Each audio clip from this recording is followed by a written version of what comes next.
Did you know the ground under your home could turn to liquid during a strong earthquake? PHIVOLCS has already mapped exactly which neighborhoods in the Philippines sit on high liquefaction risk zones.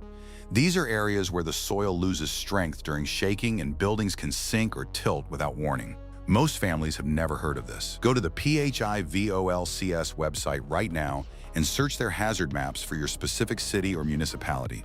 If your area is flagged, your evacuation plan and your assumptions about your home's safety need to change immediately. Follow this channel for more survival tips that could save your family.